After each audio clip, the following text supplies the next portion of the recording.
Hello everyone, welcome to my YouTube channel pharma guide Maharashtra. तर आज आपण ब्लड कॉग्युलेशन या टॉपिकवरती लेक्चर घेणार आहोत. मागच्या लेक्चरमध्ये आपण composition and function of a blood या टॉपिकवरती लेक्चर घेतलं होतं व त्यानंतरचं लेक्चर आपण त्याच टॉपिकवरती प्रॅक्टिस MCQ घेतले होते.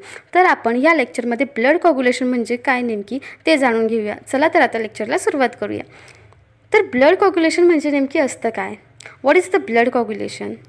तर जेव्हा आपल्याला एखादी इंजुरी होते, काही लागतं, खरचटतं, तर तेव्हा त्यातनं जेव्हा रक्त बाहेर येतं, ब्लड बाहेर येतं, तर त्या ब्लड फ्लोला प्रिव्हेंट करण्यासाठी जेव्हा आपली बॉडी नॅचरली एक प्रोसेस करते तिथं प्लग फॉर्मेशन तयार करण्यासाठी, तर त्याच प्रोसेसला आपण ब्लड कॉग्युलेशन असं म्हणतो. तर आता सायंटिफिक लँग्वेजमध्ये ब्लड कॉग्युलेशनची डेफिनेशन आहे काय? तर ब्लड कॉग्युलेशन ची डेफिनेशन अशी आहे की blood coagulation is the conversion of a liquid blood into a semi solid clot to stop bleeding at the site of a blood vessel injury. म्हणजेच liquid फॉर्ममधलं जे आपलं ब्लड आहे ते सेमी सॉलिड क्लॉटमध्ये कन्वर्ट होतं ब्लिडिंगला स्टॉप करण्यासाठी. त्यालाच आपण ब्लड कॉग्युलेशन असं म्हणतो. किती सिम्पल डेफिनेशन आहे ही, लगेच लर्न होणारी डेफिनेशन आहे की लिक्विड ब्लड कन्वर्ट होतं सेमी सॉलिड क्लॉटमध्ये ब्लिडिंगला स्टॉप करण्यासाठी, म्हणजेच काय असतं ब्लड कॉग्युलेशन. ठीक आहे. आता क्लॉटिंग फॅक्टर. ब्लड कॉग्युलेशनमधला सगळ्यात इम्पॉर्टंट टॉपिक म्हणजेच क्लॉटिंग फॅक्टर. क्लॉटिंग फॅक्टर हे खूप इम्पॉर्टंट आहेत, हे आपल्याला माहिती असणं गरजेचंच आहे. यावरती क्वेश्चन येतोच.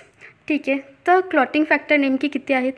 Total clotting factor 12 clotting factor आहेत, त्यातला 6 नंबरचा मिसिंग आहे. ठीक आहे. तर कोणकोणते आहेत ते क्लॉटिंग फॅक्टर?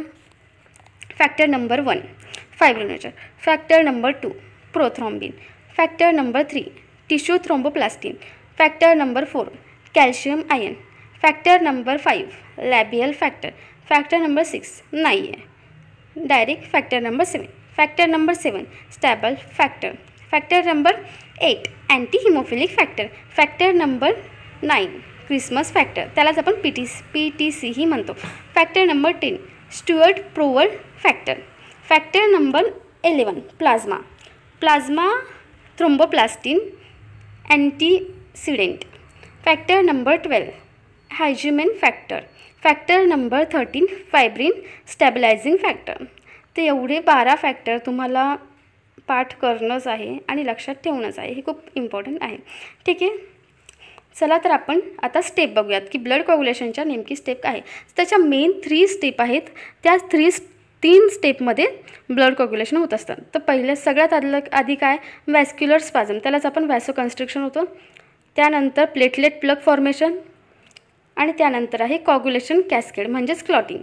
तर कोणकोणते आहेत? पहिलं व्हॅसो कन्स्ट्रक्शन, प्लेटलेट प्लग फॉर्मेशन आणि कॉग्युलेशन कॅस्केड. ठीक आहे. तर व्हॅसो कन्स्ट्रक्शन म्हणजे नेमकी काय असतं? व्हॅस्क्युलर स्पाझम म्हणजे काय असतं? व्हॅस्क्युलर स्पाझममध्ये काय होतं की जेव्हा आपल्याला काही इंजुरी होते, जेव्हा लागतं, तर त्या ठिकाणी जे व्हेसल्स असतात त्या कन्स्ट्रिक्ट होतात. कन्स्ट्रिक्ट होऊन ब्लडच्या फ्लोला रिड्यूस करतात. काय? आपल्याला लागल्या आपल्या व्हेसल्स कन्स्ट्रिक्ट होतात आणि कन्स्ट्रिक्ट होऊन ब्लड फ्लोला रिड्यूस करतात, त्यालाच आपण म्हणतो व्हॅसो कन्स्ट्रिक्शन. ठीक आहे. तर पहिल्या स्टेपमध्ये काय होतं? रिड्यूस होतं ब्लड फ्लो. कसं होतं? काय होतं? तर पहिल्या ह्याच्यात काय होतं? पहिल्याच प्रोसेसमध्ये काय होतं? कन्स्ट्रिक्शन होतं. कशाचं? इंजुरिड ब्लड वेसल्सचं. का होतं? रिड्यूस करायला ब्लड फ्लो. ठीक आहे. ओके. तर आता फक्त रिड्यूस करून चालणार आहे का? तिथं तर तसं जसं कन्स्ट्रिक्ट झालं पण कमी झालं आहे ब्लड फ्लो, स्टॉप नाही झालं आहे, त्यामुळे बॉडीला अजून प्रोसेस करावं लागेल तिथलं ब्लड फ्लोला पूर्णपणे स्टॉप करायला आणि इंजुरी नीट करण्याला. तर पहिल्या स्टेपमध्ये फक्त त्यांनी काय केलं की ब्लड फ्लो कमी केलं आहे. आता नेक्स्ट स्टेप काय? Platelet plug formation. आता प्लेटलेट प्लग फॉर्मेशनमध्ये काय होतं बाबा? आता लागलेल्या इंजुरीच्या ठिकाणी काय होतं? कोलेजन फायबर फायबर, कोणता फायबर? कोलेजन नावाचा फायबर त्यात तिथनं रिलीज होतो. तो रिलीज झाला की तो प्लेटलेटसोबत स्टिक होतो. प्लेटलेटसोबत तो कंपोजिशन तयार करतं. प्लेटलेट आणि कोलेजन फायबरचं एक कंपोजिशन तयार होतं. ते दोघं जण एकमेकांना स्टिक होतात आणि ते स्टिक होऊन इंजुरीच्या साईटवरती जाऊन तिथं अटॅच होतात आणि टेम्पररी प्लग फॉर्मेशन करतात. कळलं? काय होतं? कोलेजन फायबर रिलीज होतो, तो प्लेटलेटला जाऊन स्टिक होतो. काय होतं? कोलेजन फायबर तयार होतो, तो प्लेटलेटला जाऊन स्टिक होतो आणि स्टिक होऊन इंजुरीच्या साईटवर जाऊन टेम्पररी प्लग तयार करतो. ठीक आहे. तर जेव्हा प्लग तयार करतो त्यातनं रिलीज होतात काही केमिकल्स. कोणते?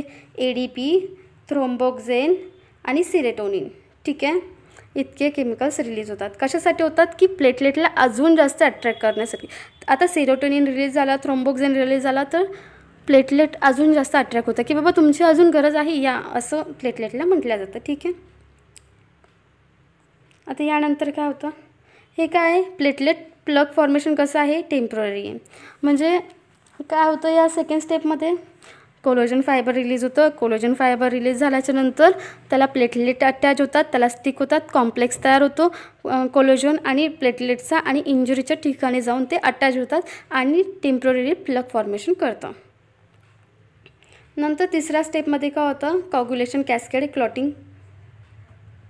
तर याच्यामध्ये मेन ते 12 फॅक्टर यूज होतात. ह्या स्टेपमध्येच ते 12 फॅक्टर यूज होतात. ठीक आहे. आणि याचे दोन आहेत क्लॉटिंग फॅक्टरचे पाथवे. एक आहे इंट्रिन्सिक पाथवे, एक आहे एक्स्ट्रिन्सिक पाथवे. ठीक आहे. तर इंट्रिन्सिक पाथवे म्हणजे कुठं होत असतं? वेसल्स. जे डॅमेज वेसल्स असल्या, वेसल्सला इंजुरी आहे, वेसल्स इंजुर आहे, डॅमेज आहे, तर तेव्हा इंट्रिन्सिक पाथवे यूज होतो.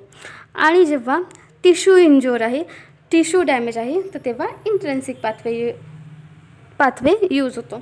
जेव्हा टिश्यू डॅमेज आहे तेव्हा इंट्रिन्सिक पाथवे, जेव्हा वेसल्स डॅमेज आहे तेव्हा इंट्रिन्सिक पाथवे, टिश्यू जेव्हा डॅमेज आहे तेव्हा एक्स्ट्रिन्सिक पाथवे, वेसल्स जेव्हा डॅमेज आहे तेव्हा इंट्रिन्सिक पाथवे. ठीक आहे. कळलं? आता हे पाथवे खूप मोठे आहेत आणि दोन्हीही पाथवेचं काम काय आहे? दोन्ही पाथवेंचं काम आहे प्रोथ्रॉम्बिनला ॲक्टिवेट करणं. दोन्ही पाथवेमधनं प्रोथ्रॉम्बिन ॲक्टिवेट होतं. आता नेक्स्ट, आता आपण चला तर आता आपण एक्स्ट्रिन्सिक आणि इंट्रिन्सिक पाथवे डिटेलमध्ये समजून घेऊया. तर तुम्हाला मी हे आधी सांगितलं की इंट्रिन्सिक पाथवे कुठं यूज होतं? जेव्हा वेसल्स डॅमेज होतात तेव्हा. आणि एक्स्ट्रिन्सिक पाथवे केव्हा यूज होतो? जेव्हा टिश्यू डॅमेज झाले तेव्हा. ठीक आहे. इतकं कळालं. आता बघा, नीट लक्ष द्या, कारण की हे खूप इम्पॉर्टंट आणि खूप कन्फ्युजिंग पाथवे आहेत. तर यामध्ये काय होतं? इंट्रिन्सिक पाथवे आपण आधी समजून घेऊया. इंट्रिन्सिक पाथवेमध्ये काय होतं? एंडोथेलियल डॅमेज होतं.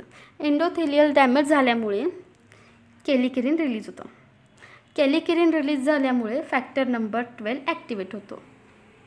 फॅक्टर नंबर 12 ॲक्टिवेट झाल्यावर फॅक्टर नंबर 12 ॲक्टिवेट होतो. फॅक्टर नंबर 12 ॲक्टिवेट होऊन किनिंजोनसोबत मिळून तो फॅक्टर नंबर 10ला ॲक्टिवेट करतो.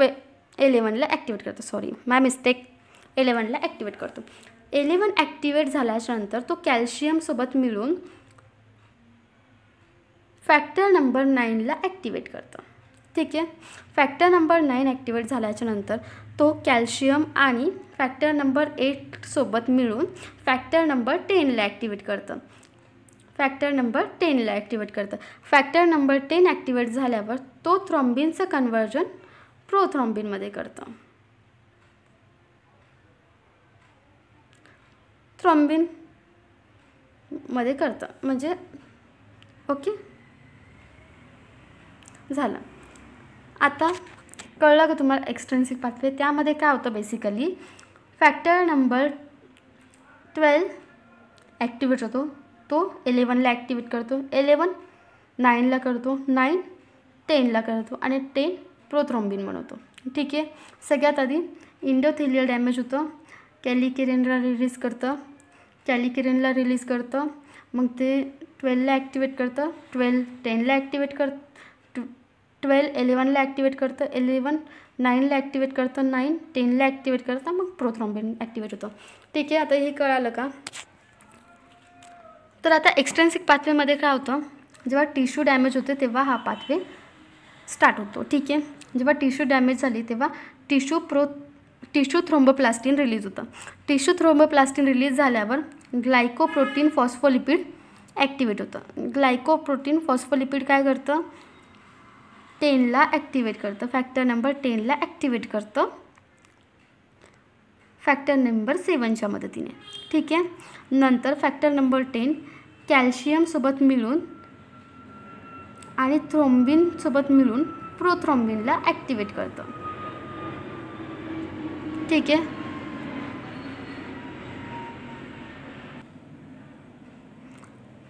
आता प्रोथ्रॉम्बिन बनलं. आता प्रोथ्रॉम्बिन बनल्याच्या नंतर काय होतं, प्रोथ्रॉम्बिनचं कन्व्हर्जन थ्रॉम्बिनमध्ये होतं.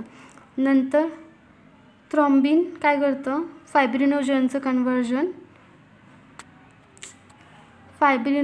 कन्व्हर्जन फायब्रिनमध्ये करतं.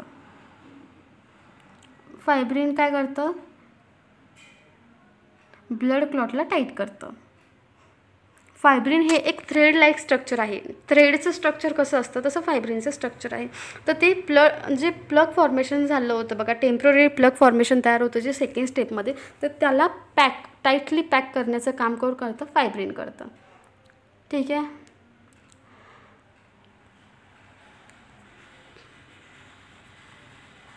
कळालं आहे का तुम्हाला हे सगळं?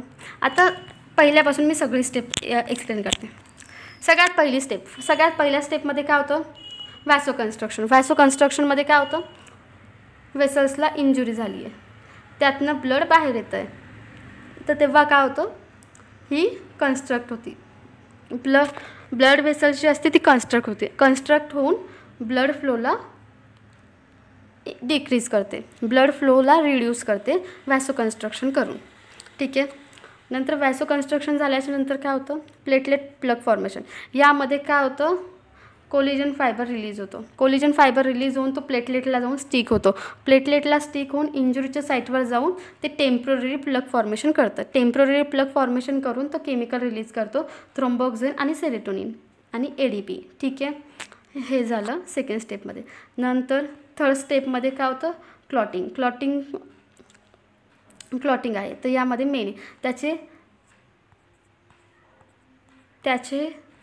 2 पाथवे आहे, क्लॉटिंगचे 2 पाथवे, एक इंट्रेन्सिक आणि एक एक्सट्रेन्सिक पाथवे.